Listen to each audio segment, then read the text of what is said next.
2 hours earlier, Chicago O'Hare, Gate 12A. Nia Ellington didn't look like she belonged in first class, and she knew it. She wasn't dressed like the others. No tailored coat, no Louis Vuitton carry-on. Just a black hoodie, gray joggers, and her favorite pair of scuffed Nikes. Her hair was pulled into a puff, messy in a way that wasn't accidental. Her backpack had a small green keychain that read, E-Priority Pass. Level 1 access. She didn't flash it. Didn't need to. The scanner beeped, the gate opened, and she stepped onto the plane like she had 100 times before. No drama. No delay. Until Meredith Blake saw her. Meredith had worked first class for over a decade. She could spot a wrong seat before someone even put their bag down. And this girl, no entourage, no pearls, no heels, was a wrong seat. At least to her. Nia walked to 2A without hesitation and began settling in. Pulled out her notebook, plugged in her headphones. No fuss. Meredith was there in seconds. "Sweetheart," she said, her tone laced with sugar and suspicion. "I think you might be in the wrong section. Coach is further back." Nia didn't even look up.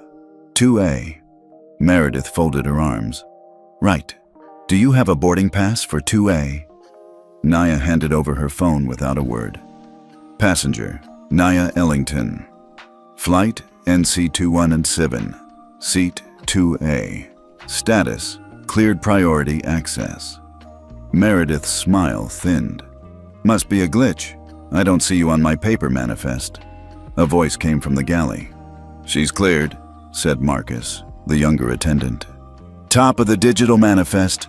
Flagged E-level. Let her be." Meredith gave him a sharp look, but didn't argue. Instead, she turned back to Nia and said, "I just need to see some ID." Nia looked up now, slowly. Her voice was low but firm. "Your colleague confirmed everything. Why are you still questioning me?" "Ma'am, it's standard protocol." "No, it's not." Meredith's jaw clenched. "Look, you might think first class is just a seat, but it's a space for professionals. Executives, people who actually paid?" Nia finished for her, eyes now steady. "People who fit a profile, right?" Meredith didn't answer. Nia leaned back. "I've flown first class more times this year than you've probably served in it." Marcus winced. Meredith stepped in closer. "I'm trying to protect the integrity of this cabin." "From what?" Nia asked. "Teenagers in sneakers?" "From disrespect." There it was, the word. And that was the moment Meredith made her choice. She reached forward, just a little, just enough to say, "I control this cabin," and grabbed Nia's arm like she was escorting a toddler off a playground. Nia pulled back. "Don't touch me." Meredith's face flushed red. She muttered, "I'm not doing this today," and slapped her. Open palm, sharp, across the cheek. Gasps, silence, eyes wide. A full cabin witnessing something that didn't feel real yet. Marcus stepped forward, horror on his face. "Meredith, what the hell are you doing?"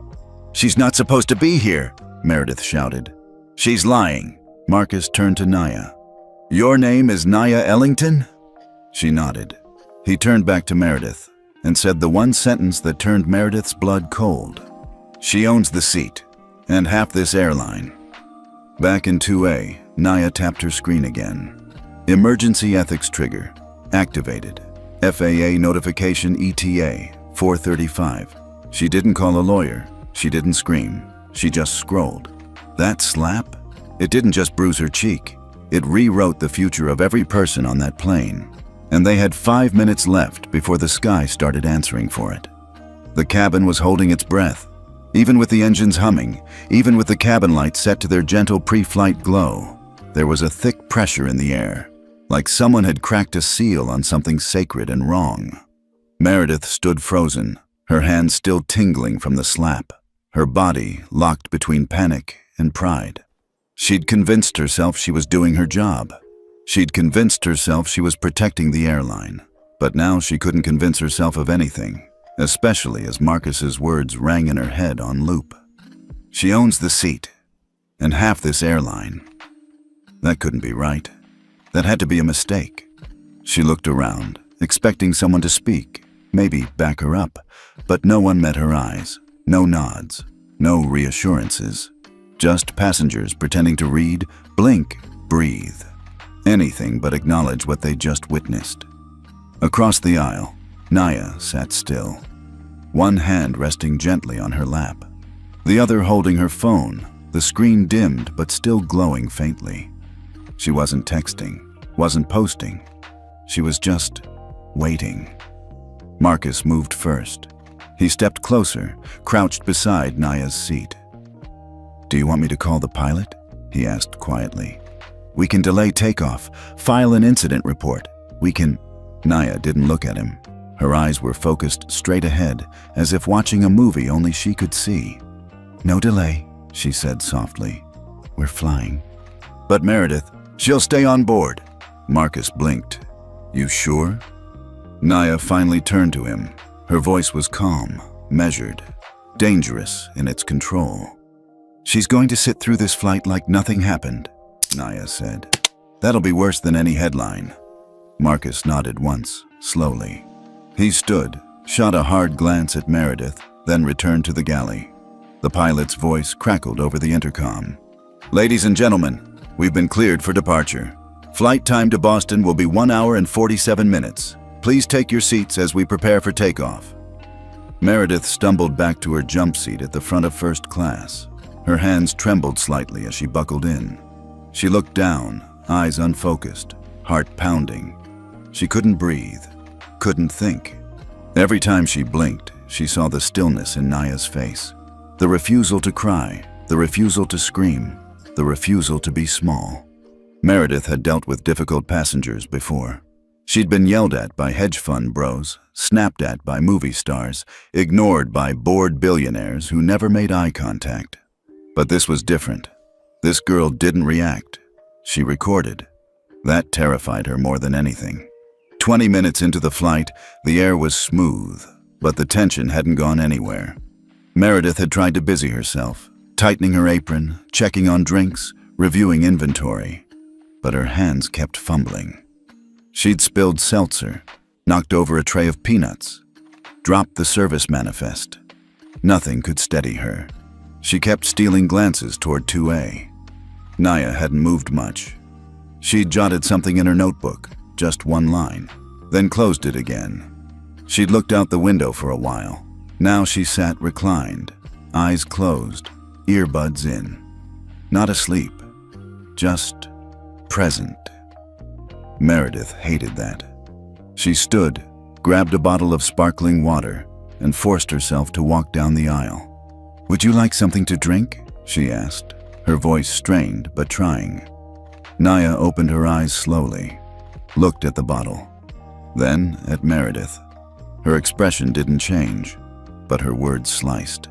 "Do you think I want something from your hands?" Meredith flinched. I just thought..."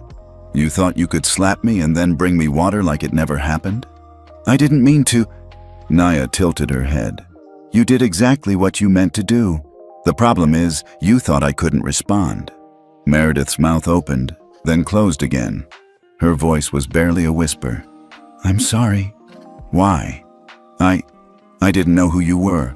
Naya sat up straighter. "And what if I was nobody? What if I was just some girl flying private for the first time? What if I didn't have $1 billion fund backing me? Would you still be sorry?" Meredith looked down. "No, yes. I don't know." "You weren't sorry when you thought I was powerless," Naya said. "You're only sorry now that you think you might lose something." Meredith nodded slowly, tears stinging behind her eyes. "You're right.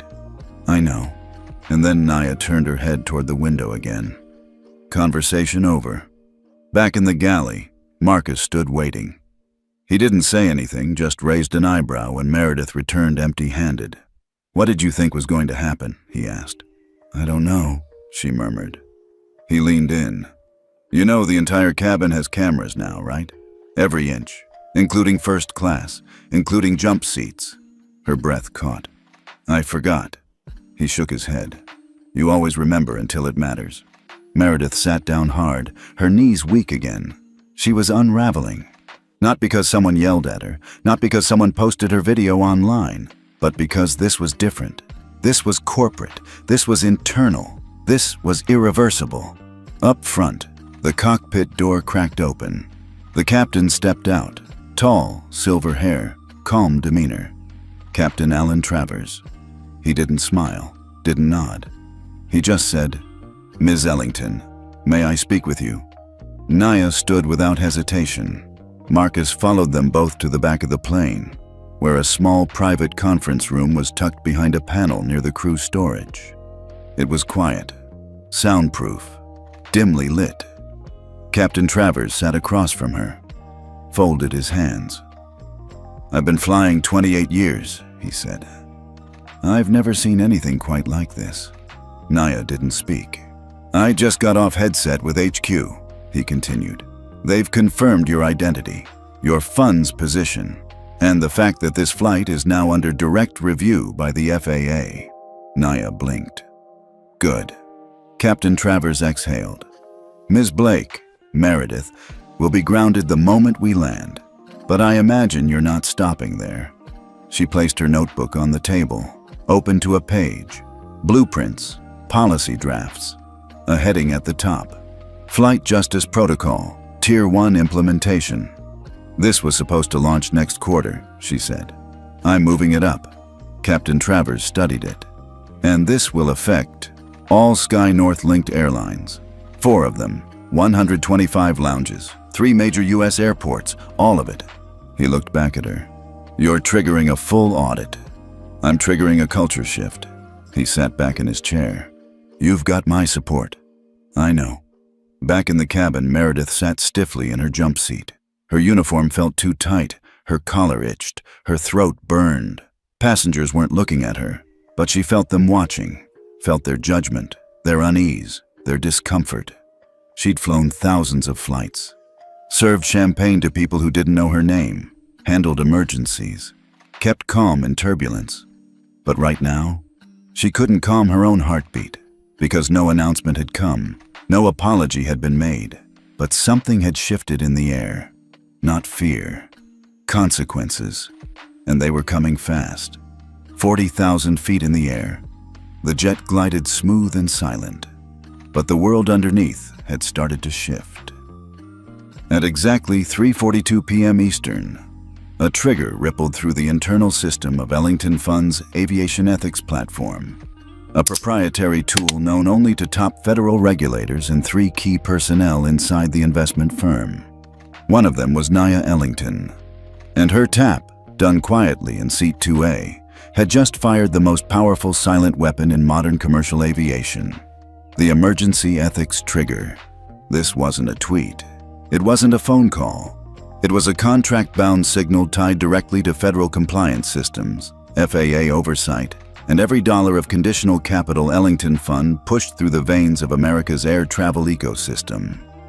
3:43 p.m. Ellington Fund, NYC headquarters. The notification arrived without sound, just a soft pulse of red across a single screen in the risk oversight room. A man in a dark blazer leaned forward, reading the words, "Ethics Trigger Activated Flight, NC-2117, Sky North Airlines, Initiator, Naya Ellington, Tier 1 Credential.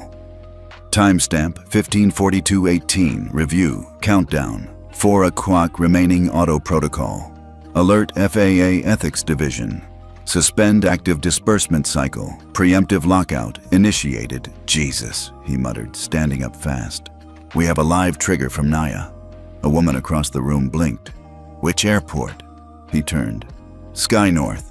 That hits Boston Logan, San Diego, St. Louis, all Tier 1 funding lines." Without further debate, the 1.1B active capital flow to Sky North linked airlines began to lock, like freezing the bloodstream of 4 carriers at once. 3:44 p.m., FAA Ethics Division, Washington, D.C. Inside a sleek, secure office with no logos and double soundproofing, 2 agents stared at their screens as the ping hit. "Emergency ethics violation. Source: Ellington Tier 1 Trigger, Live Passenger Incident Target. Airline Sky North Consortium FAA Safety Clearance. Risk 71.2%. Holy hell, said Agent Keller, reaching for the phone. We've got a Tier 1 ethics drop. Flight still airborne. His partner tapped keys, pulling satellite data. Confirmed. Aircraft NC-2197. Currently en route ORD to BOS. We've got video sync being requested. Cabin footage has already been flagged. Keller turned to the map wall. And Boston is one of the affected terminals? It is. So are STL and SAN. He didn't hesitate. Lock all three. 3:45 p.m. Boston Logan International. At Gate B12, passengers boarding a later Sky North flight paused as digital signs flickered, then turned red. Delayed. Operational review in progress. The gate agent picked up the intercom. Ladies and gentlemen, we're experiencing a temporary technical delay. We appreciate your patience. Behind her, 2 TSA officers and a man in a dark suit quietly entered the Sky North Terminal operations room. The FAA's lockdown protocol had begun. No news reports yet, no press releases, just digital silence and stopped movement. And across the country, the same quiet freezes were happening in San Diego and St. Louis. 3:46 p.m. Back on the plane. Captain Travers sat in the cockpit, head set tight, watching the inbound messages scroll across the monitor. His co-pilot looked over, brow furrowed. Sir, did that say ethics downgrade? Travers exhaled. Yeah, not just for us. It's for the whole damn consortium. The co-pilot let out a low whistle. 3 airports affected. That's not minor. It's Nia Ellington, Travers said, as if that explained everything. And in a way, it did. Everyone in high-level aviation knew the Ellington Fund, but not everyone knew the weight of that name when held by a 16-year-old girl in a hoodie who never raised her voice. 3:47 p.m. First class cabin. Marcus returned from the galley, where he'd overheard the pilot's feed. He knelt beside Nia's seat. We've been flagged by the FAA, he said quietly. I know, Nia replied without looking up. They locked 3 airports. I know. Do you want to speak to HQ? Nia finally turned to him. Not yet. He swallowed. Do you want Meredith removed? Nia shook her head. She can stay, for now. Marcus hesitated. Are you? I need her to feel it, Nia said softly. Not the punishment, the pause. That breath before everything changes. Marcus nodded and stood. He didn't fully understand her, but he respected it. 3:48 p.m. Sky North HQ, Legal Division. The phones were ringing non-stop now. The General Counsel stared at the incoming notice from the FAA. Your operations are under immediate review. All flights through BOS, STL, and SAN terminals are frozen until further notice. One of the execs looked pale. This isn't just a passenger issue, is it? No, the council said. This is infrastructure. It's ethics-based funding. And she pulled it. Who is she? Someone asked. Another answered, voice shaking. She's the one who decides if we exist tomorrow. 3:49 p.m. Cabin silence. Meredith hadn't moved since takeoff. Every part of her felt heavy now. Her shoes, her belt, her name tag. She kept looking down, trying not to cry, trying not to feel the eyes that weren't even looking at her, but the silence hurt worse than yelling ever could. And Nia? She hadn't looked her way once. 3:50 p.m. FAA notification complete. The timer on Nia's phone reached 0. System notification. Ethics downgrade applied. Sky North Airlines. Restricted status. FAA Tier 2. Ellington Fund disbursement suspended across all Sky North subsidiaries. Flight Justice Watchdog Protocol now active. Nia locked the screen. Just one tap.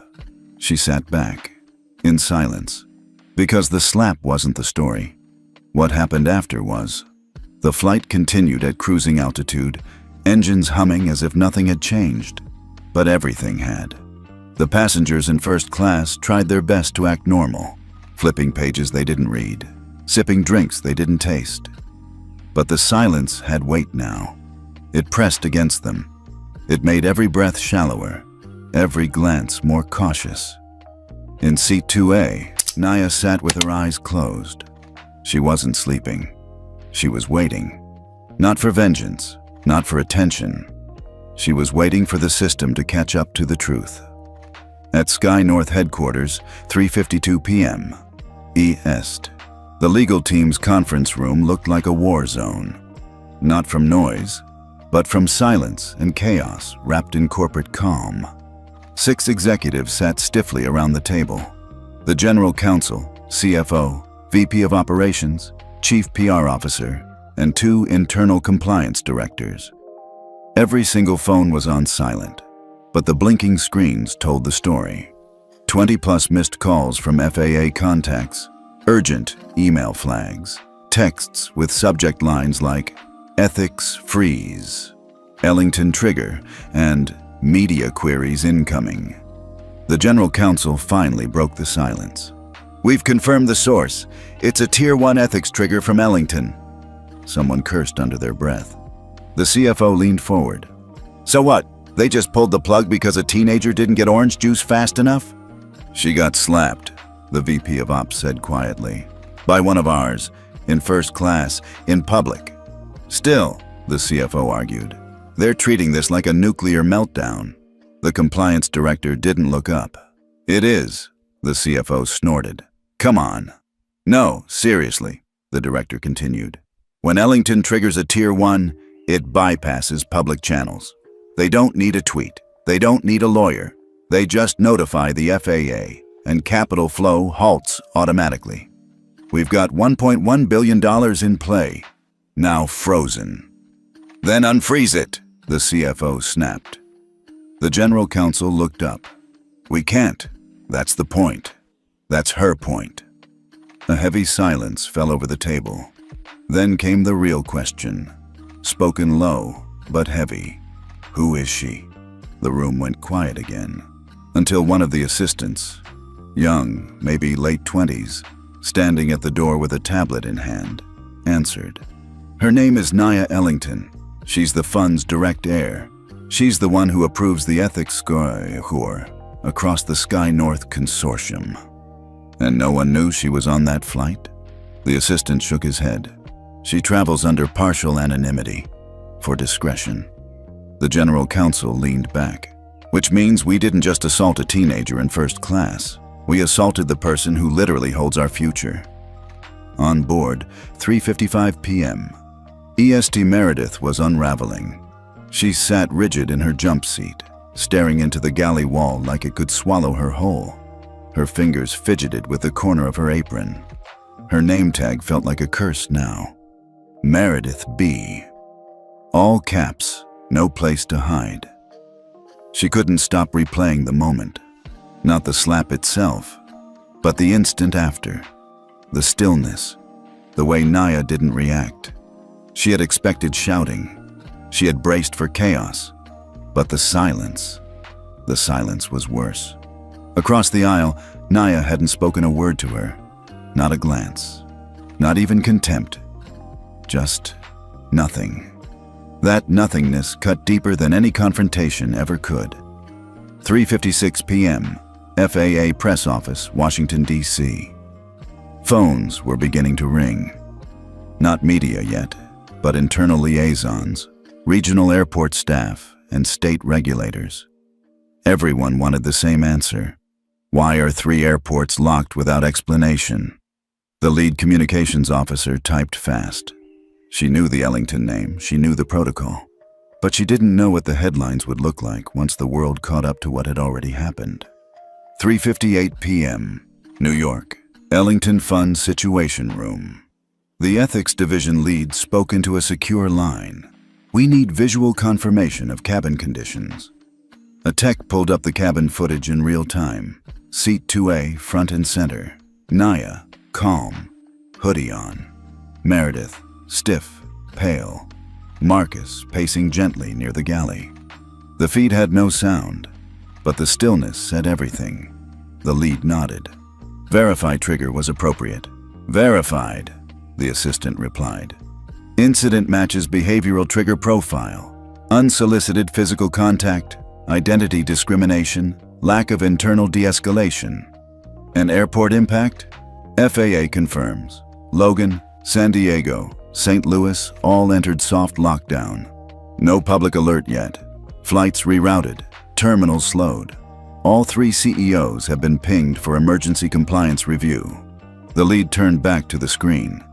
This is what accountability looks like. 4:00 p.m. Back on the plane. The seatbelt sign dinged on. Cabin crew, prepare for descent. Meredith's chest tightened. Her hands felt like ice. She knew what was waiting after landing. She didn't need to see a pink slip. She could feel the blade in the air. Marcus walked by her, paused. "You okay?" he asked softly. She couldn't answer. He didn't push. He just kept walking. Naya opened her eyes, not because of the noise, but because the 5-minute timer had ended. She glanced down at her phone. Ethics score updated. Sky North, downgraded. FAA notified. Lockdown active. Watchdog protocol engaged. She locked the screen and smiled. Not a big smile, just a small curve of recognition. The system worked. Boston Logan, 4:07 p.m. It started with silence on the runway. A Sky North jet inbound from Toronto hovered over the tarmac like a question waiting for an answer. Tower control had already been briefed. No Sky North linked aircraft may proceed to final approach. FAA soft lockdown. Code, Ethics 7A. Ground crew looked around, confused. Gate staff refreshed systems with error codes blinking, but the instructions were clear. Hold, no explanation to passengers until instructed. No alarms, no announcements, just stillness. And soon, stillness spread. St. Louis Lambert International, 4:08 p.m. 3 boarding gates went dark. A crowd gathered around the check-in monitor as a mother with 2 young kids asked, "Why does it say hold instead of boarding?" A clerk offered a polite smile. "Just a tech delay, ma'am." But behind her, security staff was already escorting a Sky North operations manager off-site for questioning. Nobody said the word ethics trigger, but it sat in the air like fog before a storm. San Diego International, 4:09 p.m.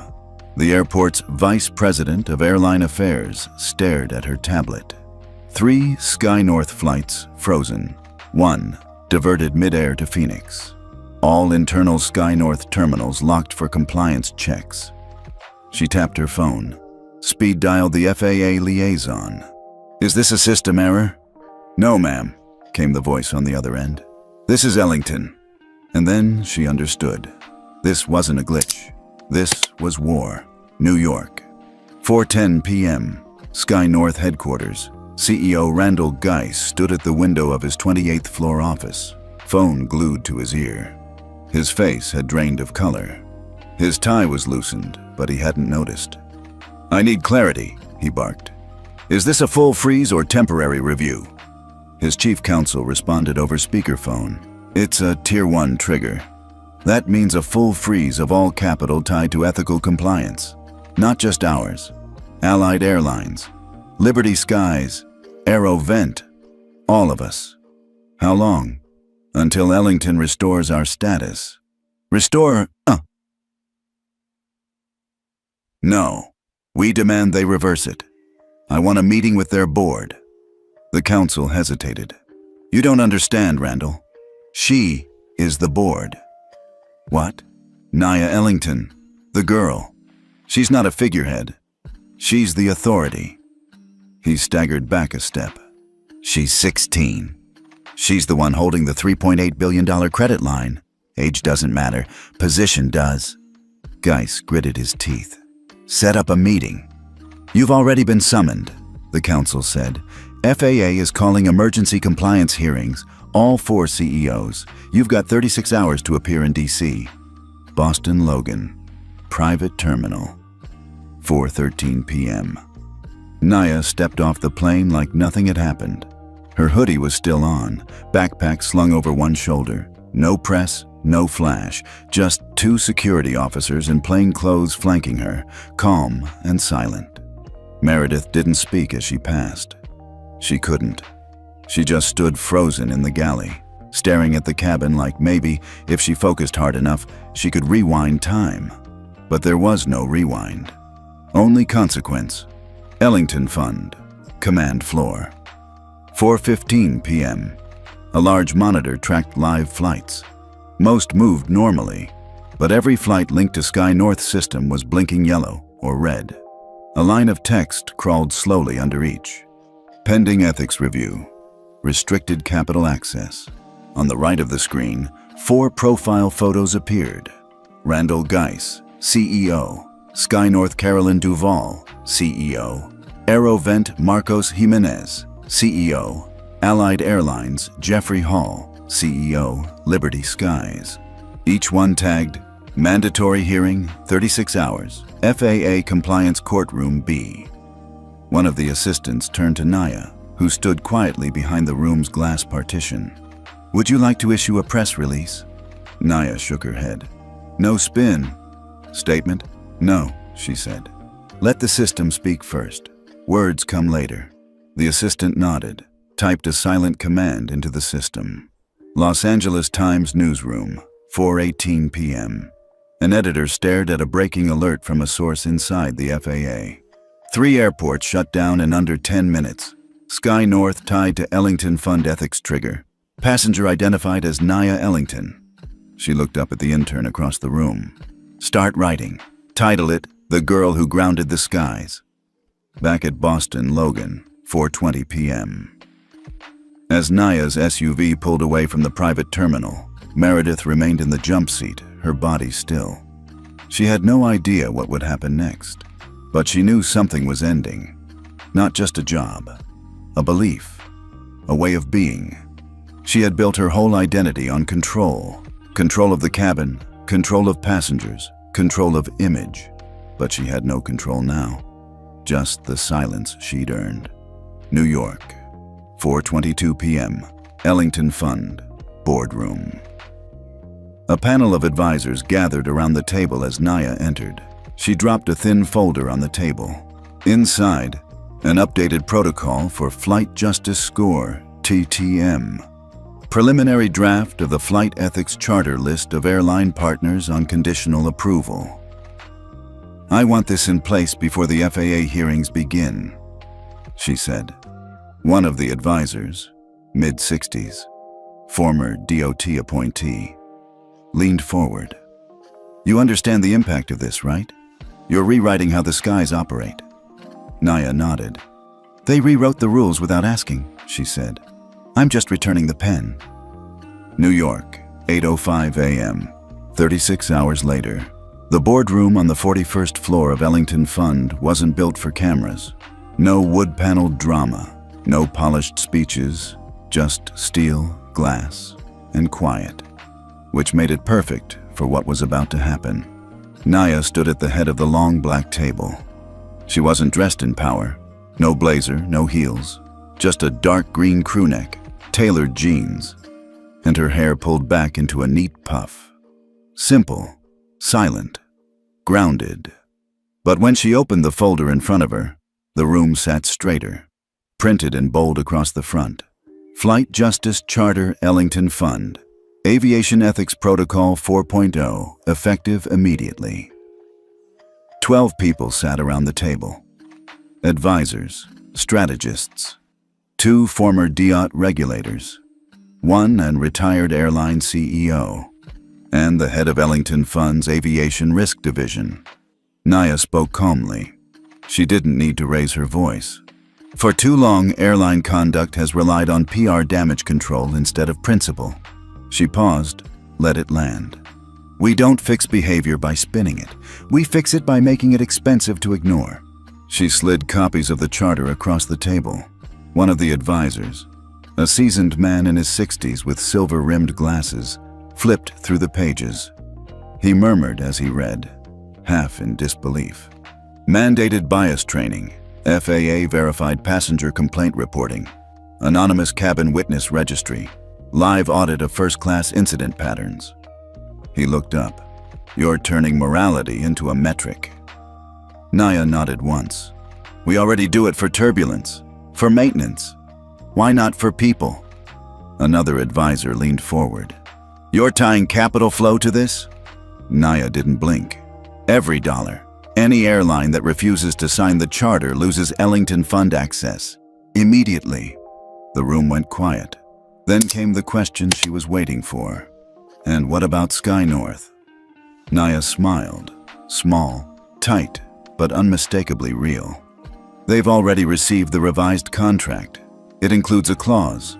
Reactivation of funding is contingent on full public acknowledgement, internal compliance realignment, and onboarding the charter with their top 3 executives as public signatories. She tapped her phone once. The projector screen behind her lit up. 4 airline logos. Beneath each, pending response. 48-hour deadline. Washington, D.C. FAA headquarters. 9:14 a.m. The 4 CEOs stood in front of a federal panel. They had flown in quiet, under heavy advisories. No press, no formal reprimand yet. But the air in the room said everything. You're not in charge anymore. Each of them had already received Ellington's new terms, and the message was clear. Sign or be shut out of the sky. Sky North's CEO, Randall Geis, looked pale as he spoke into the microphone. We recognize the severity of the incident. We are fully cooperating with all FAA and funding audits. The chairwoman leaned forward. Do you accept the Flight Justice Charter as a binding ethical standard? He hesitated. Yes. Click. A pen scribbled. 1 signature down. Boston. Sky North. Internal Town Hall. 12:42 p.m. Meredith stood in the back of the room, arms folded tightly over her chest, trying to disappear into her uniform. She hadn't flown since the incident, not suspended officially, just rotated off active duty. But everyone knew. She could feel their eyes when she walked in, could feel the whispers, the not-so-quiet silence. On the large screen at the front, a video began to play.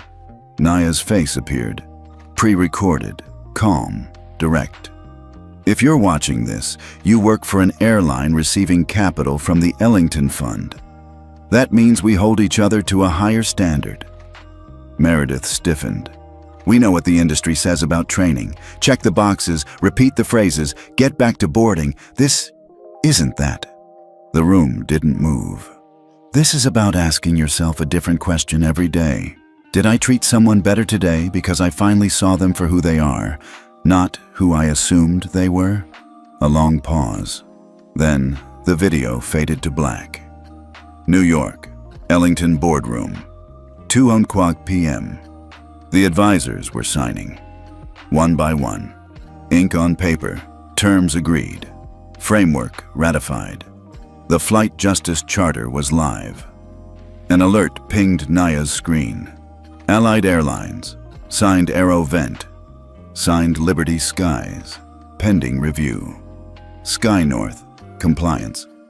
Submitted, she closed the folder. Spoke only once more before leaving the room.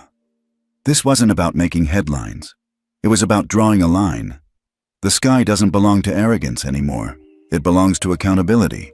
She turned and walked out. No applause, just the quiet sound of a new policy taking root.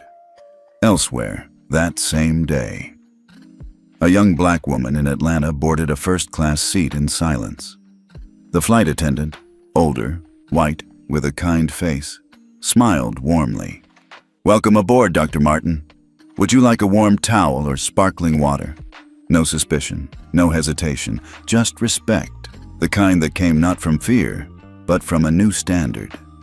Jersey City, 9:16 a.m., 3 weeks later. The classroom didn't feel like a classroom. It was more like a holding cell with chairs. Gray carpet, thin tables, cheap overhead lights, no windows. But what made it truly suffocating wasn't the room. It was who sat in it.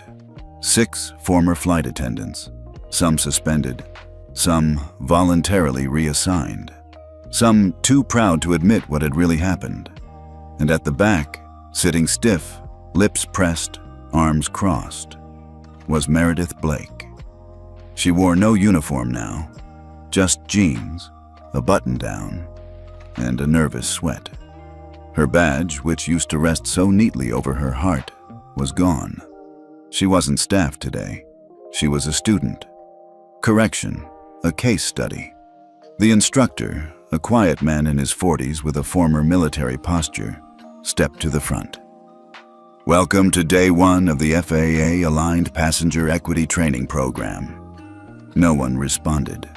He looked around the room, then clicked a remote. The screen lit up with a still image of a young black girl sitting quietly in first class. Hoodie, headphones, leather notebook open. Image taken seconds after the in-flight altercation that triggered the Ellington Ethics Review. Everyone stared. Everyone but Meredith. She already knew the face. She saw it every night when she closed her eyes. The instructor continued. Before we talk about policy, we talk about assumptions. This isn't a DEI workshop. This is compliance-based behavior remediation, meaning, he clicked to the next slide.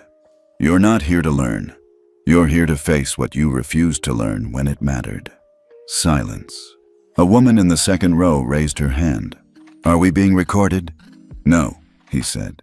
But this will be logged in your reinstatement file. Meredith shifted. She wasn't sure if she wanted reinstatement. She wasn't sure what she wanted anymore. 10:02 a.m. First video module begins. The screen faded in from black. No music, no title, just a simple cut. Nia Ellington, seated in a dark gray armchair. Direct camera, no script, just her. She looked younger than Meredith remembered, or maybe just clearer. She started speaking, not like someone giving a lecture, not like someone issuing punishment. She spoke like someone who had seen enough. Most people who hold power in the sky never think they'll be questioned, not because they're right, but because they're used to being the only voice that counts. Meredith felt her chest tighten. But silence is also a voice, and what happens after silence tells you who was really in control. Cut to black. Then another clip. I don't want anyone fired. I don't want a media circus. I want people to sit with what they did, to sit long enough to feel it. Meredith swallowed hard. She hadn't felt it on the plane. She hadn't even felt it in the days after, when headlines hinted, when her shifts vanished, when HR started using phrases like temporary reassignment and public optics. But here, in this chair, in this classroom with no escape, she felt it now, every inch of it. 11:13 a.m. Second module. Unseen cost. The next video was different. Clips of passengers telling their own stories, spliced together with photos, receipts, journal entries. A woman describing the time she was asked to move from first class because someone assumed she'd walked up during boarding. A black pilot recounting the time ground crew radioed to ask if he had the right to be in the cockpit. A teenage boy talking about watching his mom cry silently after being called aggressive for asking for orange juice. The camera never cut away from their faces. It let them sit in their words. So the room had to sit in them too. Meredith couldn't hold her arms anymore. She leaned forward, elbows on her knees, hands to her face. She didn't cry, but she stopped resisting. And that was new. 12:40 p.m. Break. People left the room for water, for phones, for oxygen. Meredith stayed. She sat alone in the back, replay after replay running in her head. The slap, the way Nia didn't move, the click of a phone, the phrase, "You didn't just slap me. You slapped the one person who decides if your company keeps flying." She didn't realize she'd whispered it out loud. A woman walking by glanced over, What? Nothing, Meredith said, eyes unfocused. Just remembering. 1:20 p.m., final clip of the day. The instructor dimmed the lights again. This time the screen showed a live FAA committee session. 4 CEOs seated in front of microphones. Behind them, the Flight Justice Charter logo floated on a digital screen. One of the moderators spoke. The Ellington Protocol is not about shaming people. It's about removing shame as a system of defense. You don't get to act, then explain. You act and own it. That's leadership. Another clip, shorter this time. Naya, again. Everyone wants forgiveness. Few want responsibility. The ones who grow are the ones who sit in the space between both. 2:15 p.m., end of day 1. As people filed out, muttering and rubbing temples, Meredith stood in the empty room. The instructor gathered his things, looked up. You staying? She nodded slowly. Did the session help? I don't know, she said honestly, but I stopped defending myself halfway through. He gave her a small nod. That's further than most. She looked back at the screen, still paused on Naya's last frame, expression calm, eyes steady, mouth closed, not needing to say another word, because the system was speaking for her now. Denver International Airport, 6:10 a.m. The badge was temporary. The uniform didn't carry stripes. The shift wasn't even real. It was part of the Flight Justice observation rotation. But Meredith was back on a plane.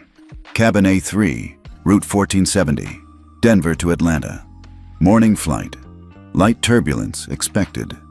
She adjusted the neckline of her vest, checked the mirror, and pulled her hair into a low bun. No lipstick, no perfume, just protocol.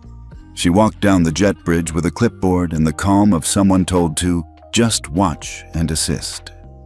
But her chest was tight. No one had recognized her on base.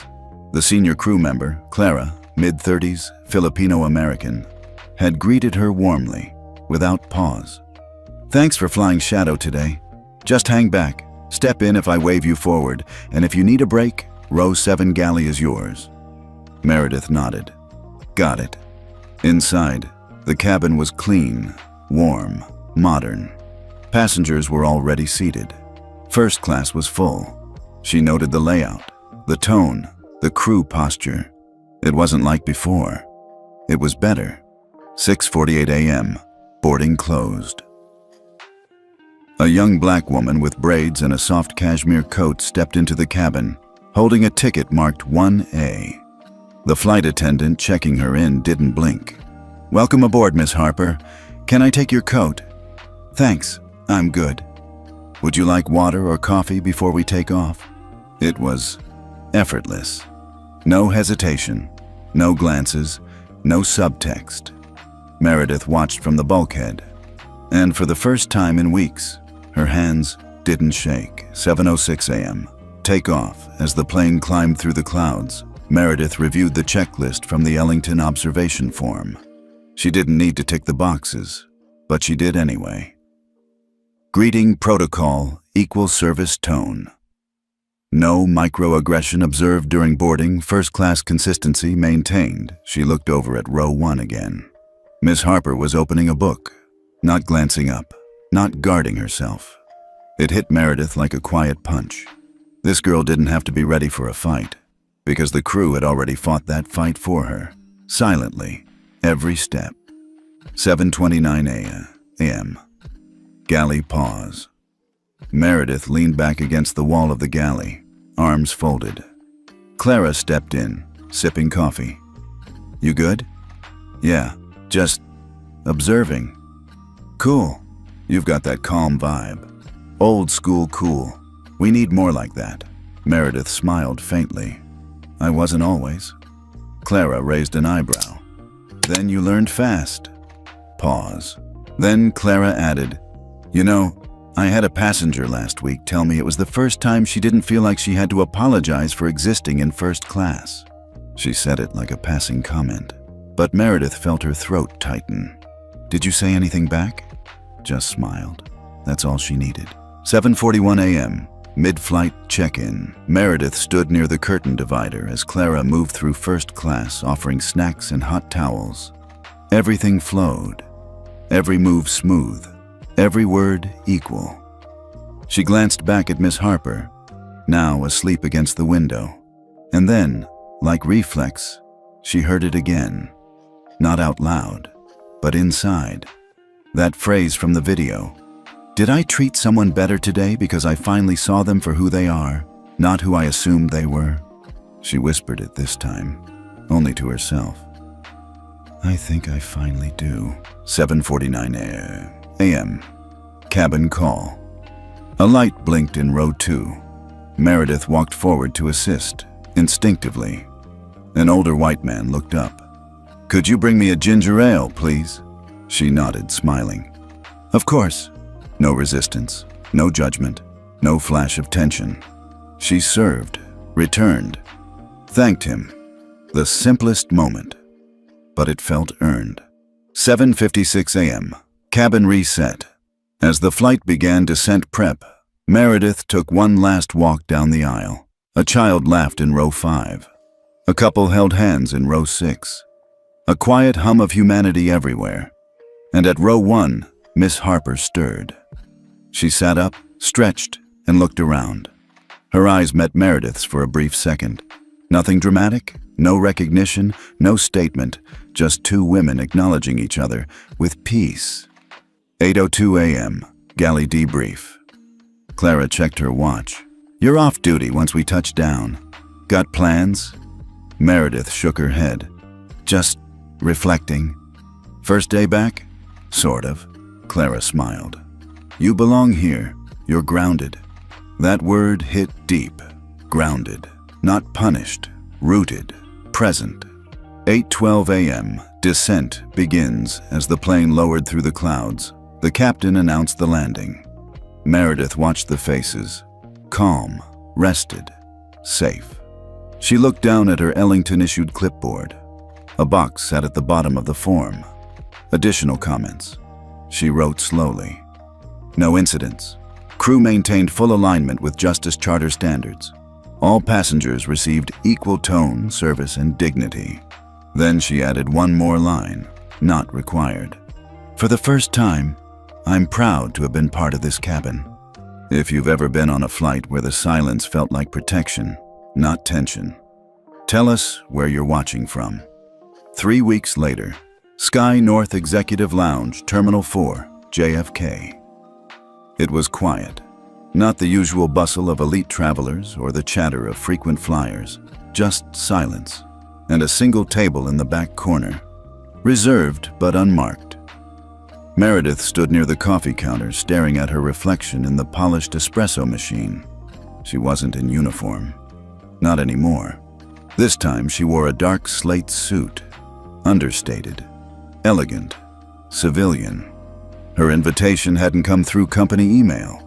It had arrived in an envelope, hand-delivered by a courier in a charcoal gray vest with no corporate logo. Inside was a single line. You have seen both sides. Now help decide which one deserves to fly. And below it, a meeting location. No time, no names. Just today's date. Across the room, a familiar face. Naya. Not flanked by advisors, not in a press-ready outfit. Just jeans, a fitted jacket, and an air of, I'm not here to pose. She sat with her back to the wall, facing the windows, watching planes taxi out. As Meredith approached, Naya didn't stand, didn't smile, just gestured to the empty seat across from her. Meredith sat. Silence for a moment. Then Naya spoke, calmly but precise.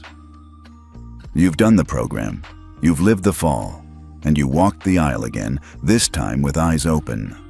Meredith nodded. I did. So tell me, without sugarcoating it, is the charter working? Meredith didn't hesitate. Yes, not because people are scared of getting fired, but because, for once, they know someone's watching who isn't pretending to be blind. That made Naya smile, barely, Good, because I'm not just asking as the architect of the system anymore.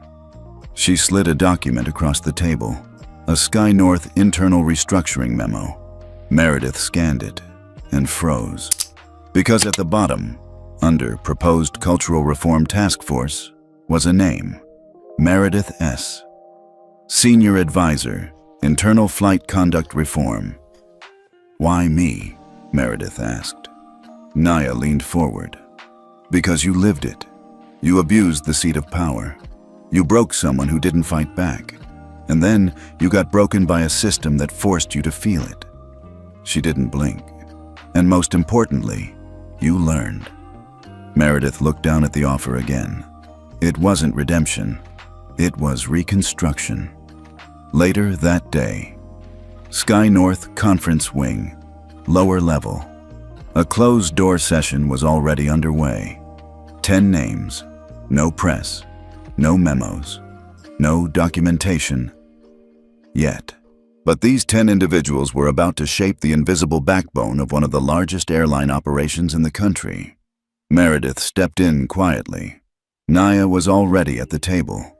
So was the new CEO, a black woman named Rachel Langston, who had been appointed just weeks earlier after Randall Geiss's forced resignation. Rachel nodded as Meredith entered. We've heard the metrics, we've read the audits, but we haven't heard from a single flight attendant who's lived the reform as both cause and consequence. All eyes turned. Meredith took a breath, then stood. My name is Meredith Whitmore. I've been a flight attendant for 20 years. Last month, I was suspended for slapping a 13-year-old black girl in first class after assuming she didn't belong. The room didn't flinch. They already knew.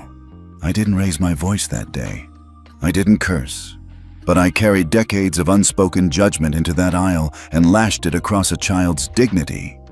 Pause. No amount of retraining can undo that moment. But walking back into a plane, seeing what this new system has done, that showed me something I'd never truly seen before. Another breath. Passengers don't want luxury. They want to feel safe, not just from turbulence, but from us. She sat down. No one clapped, but no one looked away. And in that silence, something shifted. Later, walking through Terminal 4, Meredith didn't take the elevator. She took the long route, through the main atrium, past Gate 36, past the exact corridor where she once stood, lips curled, wrist raised. And there, across the terminal floor, she saw someone. It wasn't Naya. It was the girl, Naya's daughter, Janelle, wearing a hoodie, headphones in, walking confidently toward a boarding gate. She was alone, and she looked free. Not defensive, not cautious, just free. Meredith didn't call out, didn't wave, just stepped aside quietly, because now there was space. Back at the lounge, 4 p.m. Meredith opened her laptop, typed one word at the top of the new Sky North internal manual. Dignity. Then below it, the highest form of service isn't a smile. It's seeing someone fully, even when they don't see you back. 2 months later, Washington, D.C., FAA Summit on Passenger Rights Reform. The hall was silent. Not the kind of silence that comes from disinterest, but the sharp, loaded quiet that fills a room when people sense something historic is about to be said.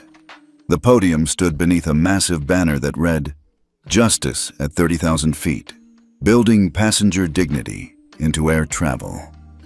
The speaker list included CEOs, government regulators, union reps, a few carefully selected passengers.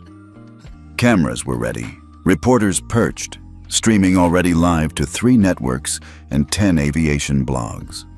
But the name that wasn't printed in the program was the one everyone had begun whispering about, Meredith Whitmore. She hadn't spoken publicly since the slap, since the video, since she became the face of everything wrong with air travel, and then, quietly, everything changing. She stood behind the curtain now, holding her notes. Her fingers didn't shake. The MC's voice boomed across the hall. Our next speaker is someone whose story started with a mistake, a moment of judgment that became a national conversation. But instead of retreating, she returned. And what she brings us today is not just insight, but proof that accountability can lead to transformation. Please welcome Meredith Whitmore. Polite applause, not explosive, not cold. Meredith stepped out. She wore a navy blue dress, a pin that read Flight Justice Charter Advocate. And on her face, not shame, not defensiveness, but quiet ownership. She stood straight. She spoke without clearing her throat. My name is Meredith. I used to think I was good at my job. A pause. I believed being polite meant being fair. I believed following protocol meant doing the right thing.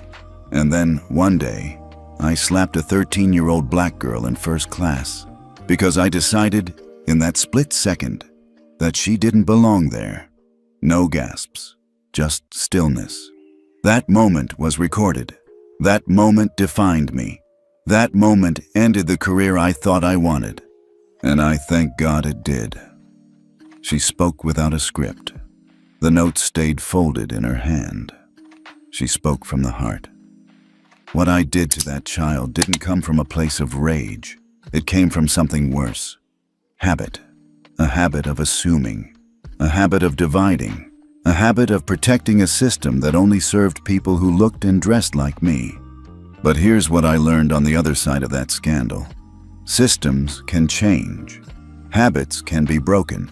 And dignity is not an upgrade you earn with miles. She looked toward the corner where FAA Chairwoman Ellis sat. Today, I'm proud to be part of a team working on the Flight Justice Index.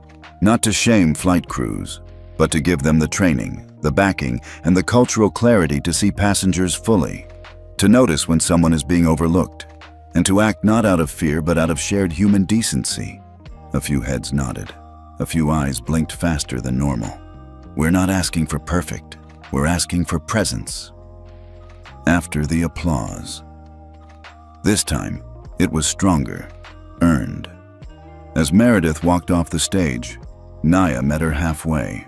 No words, just a hand on her shoulder and a glance that said, "You did what most can't. You stood back up." In the back corner of the room, seated silently, was Janelle, the girl who had once been slapped. No press badge, no camera, just a teen girl sitting beside her mother, watching the woman who had once broken her, now trying to rebuild something bigger. Their eyes met. Meredith gave the smallest of nods. Janelle didn't nod back, but she didn't look away either. And sometimes, that's enough. 3 weeks later. Internal Sky North update. Effective immediately, Meredith Whitmore has been appointed Director of In-Flight Human Ethics Development, overseeing interagency training standards, employee support systems, and the Flight Justice Charter quarterly reviews. Across social media, opinions clashed. Some still labeled her a villain. Others called her a cautionary tale. But a quiet and growing segment of passengers, particularly women over 55, shared the clip of her speech with captions like, "We need more women who own their mistakes. This is how you face the music with grace." She didn't run, she rebuilt. 1 month later, Flight T-142, JFK to Sacramento. A woman in her 60s boards slowly, gripping her tote. She looks hesitant, unsure. A uniformed attendant approaches, not Meredith. A new crew member, younger but well-trained. "Welcome, ma'am. Let me help you with that." "I'm in first class, seat 3C. "Of course. And if you need anything at all, you let us know." The woman smiles, gently. "Thank you. I was nervous. I haven't flown in years." "You're in good hands. This airline takes dignity seriously now." Behind her, Meredith boards quietly, badge clipped, clipboard in hand. She's not here to be seen. She's here to make sure everyone else is. 4 months later. Phoenix, Arizona. Sky North Global Ethics Conference. The morning sun poured through the glass dome of the Sonoran Convention Center. Palms lined the plaza, but inside the main hall, it was all steel, screens, and silence. The hum of transformation buzzed underneath the surface. It was the first time SkyNorth Airlines had ever hosted an open conference on ethics. Not routes, not revenue, not quarterly gains. The word dignity appeared more than profit on the slide decks. That alone marked a tectonic shift. At the heart of this change was a document once mocked, now respected. The Flight Justice Charter. It sat in every seat, leather-bound and embossed. Across 12 pages, it outlined a new industry code of conduct, co-authored by regulators, passenger rights groups, behavioral psychologists, and a former flight attendant named Meredith Whitmore. The room was packed. Top-tier airline executives sat beside junior flight crew trainers. Federal Transportation Committee members shared tables with passengers and advocacy groups, and up front, on a wide panel stage, sat 6 people, one of whom was now impossible to miss. Nia Reynolds. She was no longer just a girl in a hoodie on a plane. She had become a symbol, not for anger, not even for justice, but for consequences that could build something better. Nia sat in a tailored navy suit, her hair braided back, expression calm but unreadable. She hadn't come to gloat. She came because she was asked to speak, because some things had to be said face to face. The opening keynote chairwoman Ellis took the stage first. Airlines once competed over legroom, then food, then miles. We believe the next era will be defined by something rarer: respect. Not respect earned, but respect given, the moment someone steps onto the aircraft. Today, we introduce the Flight Justice Index, a measurable system built with accountability, cultural awareness, and enforcement at its core. And its first test begins now. She stepped back and gestured to Nia. This initiative began because one person said no. Nia, would you join us? The testimony, Nia stood slowly. She didn't carry notes. Her voice, when it came, was quiet but exact. I'm not here to be your inspiration. I'm not here to be your warning. I'm here because I was a child on a plane who got slapped in front of a dozen strangers and nobody stopped it. Not because they didn't care, but because they didn't know what to do. This charter, it's not about guilt. It's about guidance. It gives you a path when instinct fails you. It gives your crew the backup to act right, even when passengers act wrong. She paused. And most of all, it lets people like me exist in first class without having to prove we belong there. Silence. The kind that doesn't ask for applause. And then, applause anyway. Because the truth, when clean and unadorned, lands harder than any slogan. Backstage, Meredith waited in the wings. She watched Nia. She took no photos. She signed no books. She waited. When Nia finally stepped off stage, they met eyes. You were brilliant, Meredith said softly. You were ready to listen, Nia replied. That was all. Nothing more was needed. Flight Justice Charter. Implementation rollout. 2 weeks later, 73% of U.S. airlines had signed the charter. The FAA issued a formal statement recommending it be adopted as part of required training. 3 European carriers requested permission to translate and localize it. And on Delta Flight 933 from Atlanta to Newark, a woman was denied boarding after verbally abusing a South Asian family during pre-check. The gate agent pointed calmly to a sticker beside her badge. Certified by Flight Justice Index. There were no lawsuits, just consequences. Predictable, transparent, swift. The effect on the ground news segments began airing case studies. Ratings rose. Panels discussed not just the incident, but the system that changed. Passengers shared stories online. Was upgraded by a flight attendant who said she was trained to notice quiet dignity. Made me cry. Heard a kid get praised instead of scolded for being nervous. Charters working. Didn't think it would matter, but I fly for work 3x a week, and yeah, I feel safer, seen. Even skeptics admitted something had shifted. One last moment. A letter from a passenger. 6 weeks into the rollout, Meredith received a letter, forwarded from Sky North headquarters. Dear Ms. Whitmore, I don't know if you remember me. I was in 2B on that flight, the one where it happened. I didn't stand up, I didn't say anything. I froze. I've regretted it ever since. Last week, I flew Sky North again. My daughter was with me. She's 12, a little shy. A flight attendant knelt down to eye level and asked her if she wanted headphones. Called her ma'am, with the same respect they gave me. I cried. She didn't understand why, but I did. Thank you for turning a terrible day into a better world. A mom who will never stay silent again. 6 months later. Brooklyn, New York. There's a small coffee shop on Green Avenue. It's nothing fancy. A faded chalkboard sign out front says, "Yes, we have oat milk," and the barista always forgets to wipe the steam wand. But Naya liked it here. No velvet ropes, no cameras, no assumptions. She sat by the window, her laptop open, earbuds in. Not to block out the world, but to choose what came in. She was editing her college essay, the last round, and this time she finally liked what it said. I used to think power came from proving people wrong. Now I know real power is deciding who you want to be, even when no one's looking. The world didn't go silent, but it noticed. There were still headlines. There were still people who said it was just one incident, but the numbers told another story. 129 airlines signed the Flight Justice Charter. 37 countries began integrating bias prevention into flight training. FAA incidents involving racial discrimination dropped by 48% in Q2. Customer trust ratings on Sky North jumped 32%, the largest in the industry. And Naya? She didn't go viral again. She didn't need to.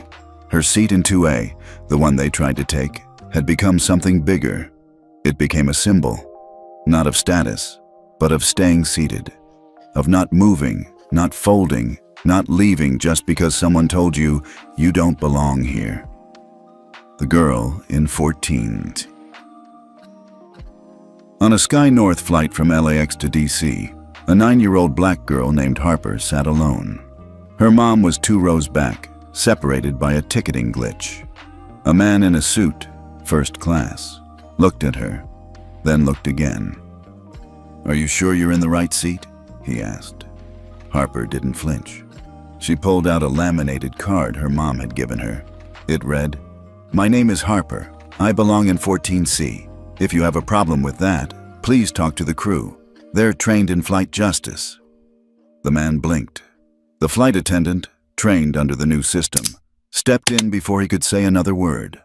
Politely, firmly, with authority. The man sat down in his own seat. Quietly. Harper watched the clouds roll by, legs swinging. The quiet network. In terminals and backrooms, in HR trainings and university programs, a network was forming. Quiet but firm. The charter had spawned something unexpected: mentorship.